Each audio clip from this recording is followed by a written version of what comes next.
welcome back again into my YouTube channel. It's your baby girl Gloria, aka Sexy Gludel. If you're a returning subscriber, I love you guys so much.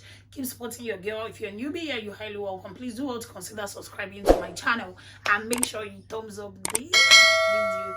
So guys, in today's video, this is a back story time. What happened to us in the airport before relocating to the UK. So I hope you relax and continue watching this video. On our way going to the airport, we left around 4 o'clock. Was it 4? 3:30? 3:30, 3:30, yeah. We left around 3:30 at noon, and then we got to the airport around 2:05 because it was heavy traffic on the way. So when we get to the airport, we met someone that connected us to a guy that's into customs, so that our checking in and everything will be stress-free. Yeah. And then we went inside the airport. We started doing all the checking in, the luggage scaling, and the rest of it. So after everything, already checked in our boxes. So what's that thing they gave to him? The little white form. You have to fill your details. Yeah. And where you're going to, maybe the address of who you're going to meet, so that just like a backup form for security purpose or for a kind of emergency. You understand? Yeah, exactly. So the man took 4 forms, and we decided to go to a particular space to fill the form. I think this thing was happening around 6:30. I don't know if you watched my last vlog. I still have that fear of not missing my flights, because what happened to me in that Anambra airport that I told you guys I missed my flight. So I wanted everything to be fast. Let me just get at the entrance where they'll be boarding in very, very early. So I kept telling them that, the man especially, that this is 7 o'clock and our flight is for 8:50. That's in the evening. Please, you guys should just hasten up. We need to go there ASAP. Let me leave it to my husband. See, at the beginning, our going to the airport was smooth. We arrived at time. Yes, the time was okay. We had time to do every necessary thing that is required. Yes, but so this guy was helping us to skate through to make things easy. All from the beginning, we really have to check in your luggages. I kind of had this feeling like I felt as we were relocating, I was happy, excited. So I had naira in my pocket. I was trying to disburse those naira as a tip. So I was tipping every clerk, every office that we meet. I was trying to tip them. I was excited. Yes, all these people at that stand, from the checking of the passport to luggages, everything, we became friends. You know, when you tip somebody, they appreciate it. So after everything, they gave us our details. They wrapped our bag. They sent it to the plane. So this guy took this form. This custom guy that was helping us, he took this form, filling the form. Everybody was relaxed. Everything is done. So I sat down waiting for the exact time so that we can now board in. So this guy was filling the form. You know, a situation where you have too much thing in your hand. You have to say, let me drop this one and do this one. Then I will not take it back. The guy dropped our form in one guy. In someone's chat. carrier. Yes, carrier. Yeah. He dropped it in someone's carrier. So he was like, let me fill this one, then I'll take the next one. The guy finished with filling my own form. The guy said like, okay, where is this guy here? I said, what? He said, I can't find the passport. I said, which passport are you looking for? He said, the 3 passports, your wife and your 2 kids. I said, what? I said, what are you looking for? 3 passports for what? The guy said, I kept the passport here. Let me just fill this one, then I'll take the next one. I said, what? What do you mean? Man, I was crazy. I couldn't control myself. And I said, okay, I was thinking it's a joke. The only thing that was running through my mind is to check the security unit to see if they can look at the camera and look at the guy. I couldn't do anything. Like, I wish I could divide myself. I was thinking, is the guy downstairs? Is the guy boarding through this direction? Is he boarding through this unit? Where exactly is this guy? I was crazy and I was pained, and everything that was running to my mind was like, why? Oh God, damn. I've never had. I never knew I would feel that way. You know, all this paparazzi, you're traveling, your guys. Immediately I heard my passport was missing, I made a drama. In fact, I went crazy in that airport on that very day. I was shouting, I am finished. God, I am finished. I am finished. My passport is missing. People were saying, madam, calm down. It's okay. Madam, calm down. My husband was running a taskata from the left to the right. And the worst part was, he was holding our baby with the left hand I don't even know. This one was just laughing. She doesn't even know what was happening. I was holding my son. I was walking up and down, looking around for the guy. I don't even know where to go to. I kept my hands on my head. Guys, I was screaming, I am finished. God, where are you? I am finished. My visa and passport is missing. You know one funny part of this thing? One funny part of this was that I could not think anything. The only thing I was like thinking is, why? As in, I was even questioning God, like, why will you bring us this far to shame us? Like, I was thinking a lot of things. I was thinking about my wife. I know my wife cannot take this. It's a very terrible thing. I was thinking about my mother-in-law. I was thinking about my mother. How would they feel? I was just thinking, how is this going to be if it happens to be reality? Then at the end of the day, I was kind of questioning God, like, God, how will you bring us this far from the preparation? There was no difficulty. Then how will you get to this extent and everything will just collapse? And whoever is doing this will feel has succeeded. I was just thinking a lot of things, trying to tell God, questioning God in different aspects. Like, my head was going crazy. I don't even know what was happening. I don't even know where my husband was at that very point in time. All I was just thinking about is my passport is missing. Because, as in, I don't even know where to start from. And the worst part about this thing was, it was 10 minutes to our departure. 10 minutes to departure. In this kind of, in history, I've never feel this way. You know, when you're there, when you're looking for passport, you've not seen your passport, and from the plane they're screaming Aja family, where's Aja family, where's Aja family, and you're looking at the time, it's going 20 minutes late, they are screaming Aja family, Aja family, 40 minutes late, they are screaming, oh my God. To the point, we didn't, as in, guys, I wish you guys were there to see how we felt. I felt so terrible. As in, we were the center of attraction on that day. Security people were on their feet. People were looking, helping us look out for this particular man. Until the lady said, Madam, what is happening? Is it that man you were looking for? That sitting that close that you were looking for? We said yes. Ah, God. Guys, I was totally... The way the lady pointed, I said, go there, he's right there. And the guy was already boarding. He was next to board. The guy was next to board. Immediately, we rushed down to that guy. My husband almost blew his mouth. Then I told him... Was it his fault? You know, it wasn't, no, it wasn't you were not understanding. Yeah, I told my husband, please, just calm down. I was crazy. This is what happened. The man that was filling the form mistakenly kept our passport. Yeah, later on that wasn't the guy's fault. That the guy did not take the form. It was just like, I was not relieved at that particular time. No, I was still shaking. There was my leg, the tension was much. I was shaking. They gave us the passports, and one of the staff took me by the hand and then took us inside the place we had to check in. She was just in priority. Taking us around. It got to a point where we are supposed to log in with the plane. Do you know what they told us? Immigration. One man said I've ordered him to close attending to people. And I said, what? So I got this passport and you're telling me they've ordered you to stop closing. I said, sir, whatever you're going to do, do it. I just was dishing out money. Before I don't know what I was doing. I was bringing out money, trying to tip everybody, trying to say to the anything that you do, just do it for me. Let's move. Everybody was just attending to us. It was just like going. Then we'll go to a spot where they have to check our luggages, our hand carrier. Yes. So then there was a lady there. Our bags were much. We took 3 schools. No, remember the lady? There was a lady there that said that you have to go and queue. And when you look at the queue, I was begging her, please.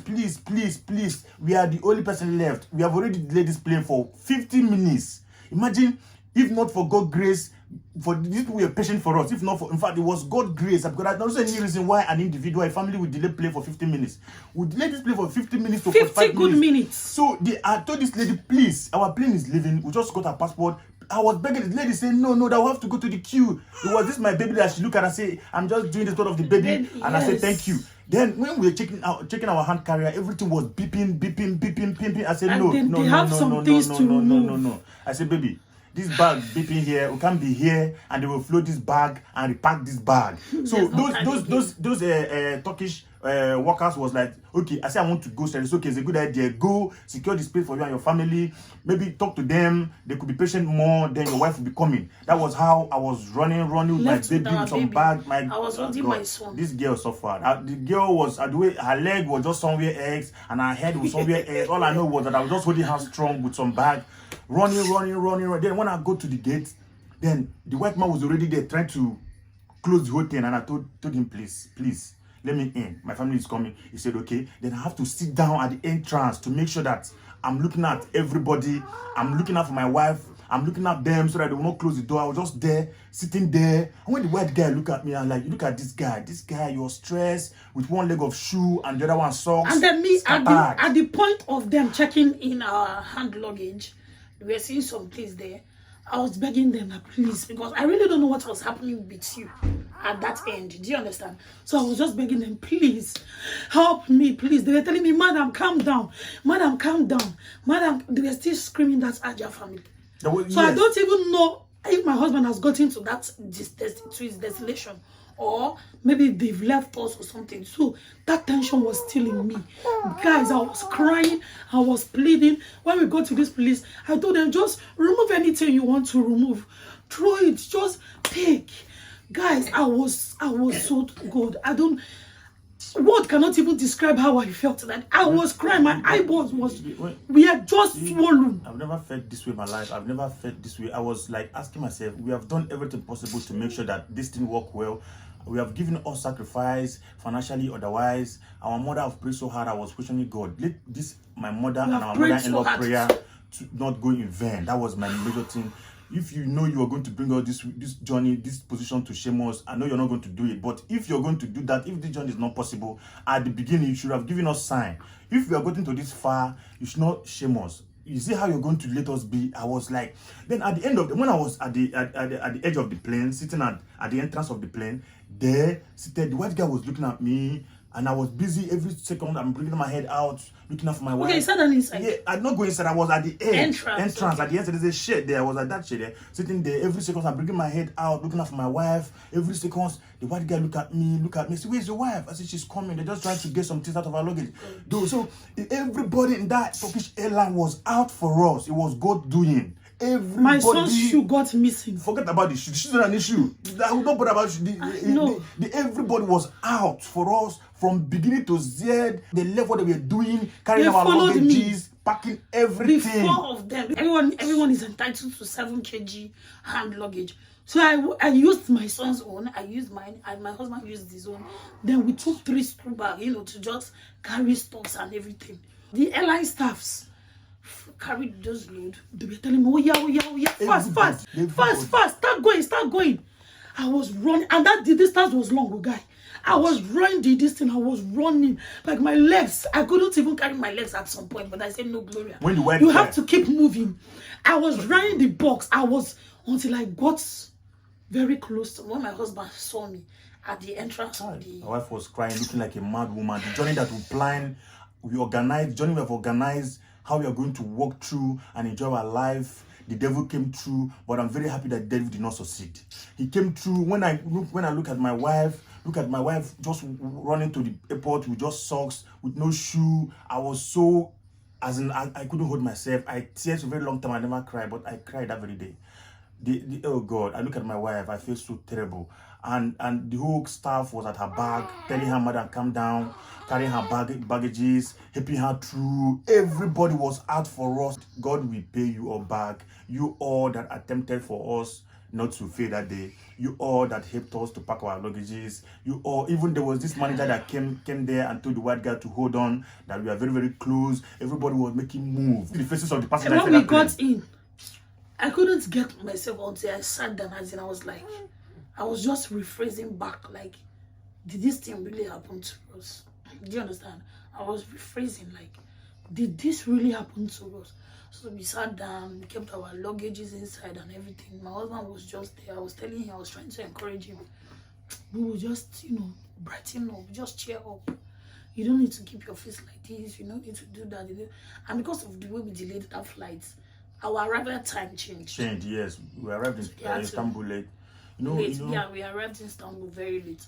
So the arrival time changed and everything. And guys, I've never seen this kind of thing in my life. A situation where I breathe very hard. Sometimes when I wake up, the only thing I could do is just thank God for the kind of people that was on duty that day and how they dedicate themselves in helping us.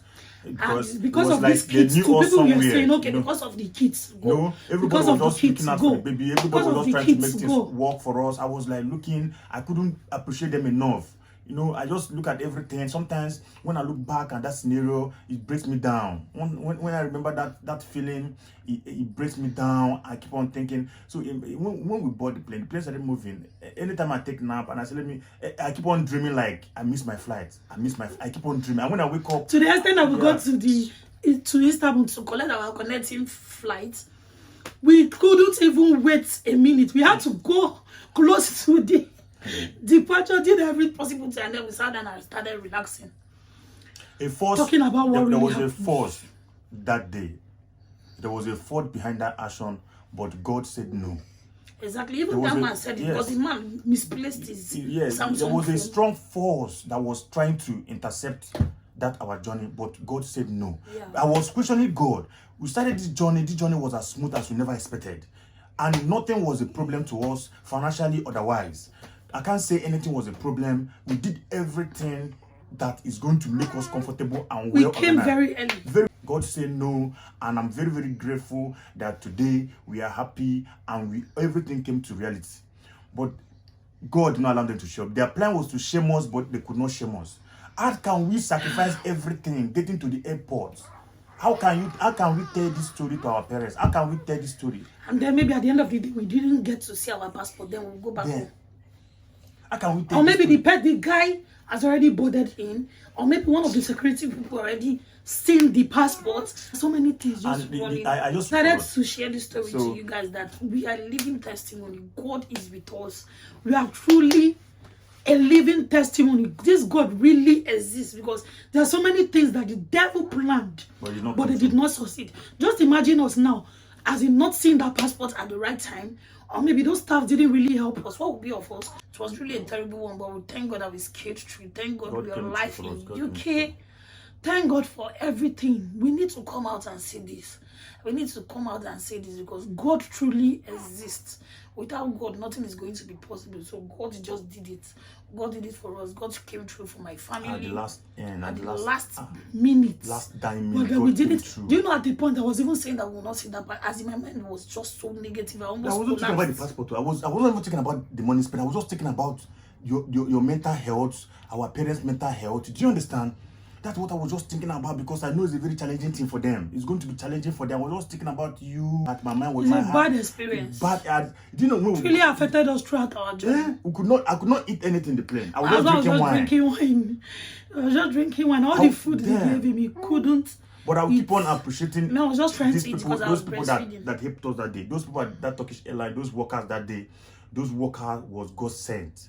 God designed them that day for us, because God knew enemy is going to the enemy is going to bring head out, but God kept them for us that day. God kept everybody. God kept the pilot for us. God kept the cabin crew for us. God kept everybody that day. God kept the manager that day for us, because the manager that was controlling that plane was the one that was telling them, calm down, go and recount. The manager was trying to tell them, be counting, use counting as an excuse to be delaying. Everybody was designed counting the passenger. The guy was counting. After counting, the guy will come and be like, sir, I've finished counting. This is the number. And the man will say, go and count again. Be killing time. The man will come back again. I was sitting there. I was sitting at the edge. I was hearing everything that was going on. I was still bringing my head out, looking out for you. The man will come back and say, have you finished counting? The guy say, I cannot. Say, go and recount. Use counting to be keeping them busy. I know God did it for us, because God promised that He will never put us to shame. That we should always hold Him strong.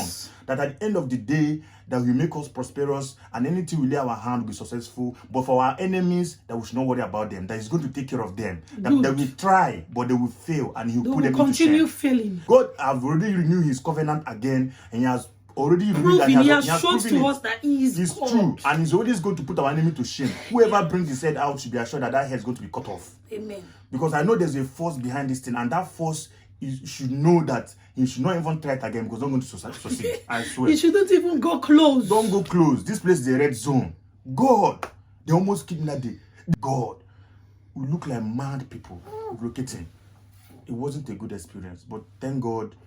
I appreciate everybody that day that came out for us. I appreciate everybody, and I couldn't appreciate that enough. But I know that in your life, since you have given us helping hand, in your life, you never look for help. Anywhere, any aspect of your life, any endeavor, anywhere you ask out, you look out for anything. Your right help will be there. Your left help will be there. I showed you all that contribute, that push us forward, that God will push you forward. You all that make sure that will not be ashamed. God will never allow you people to fall into shame.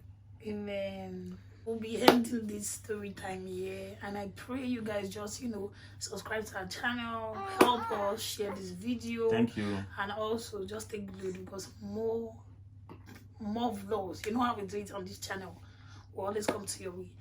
So have a nice day, guys. Bye. I'll see you later. Bye.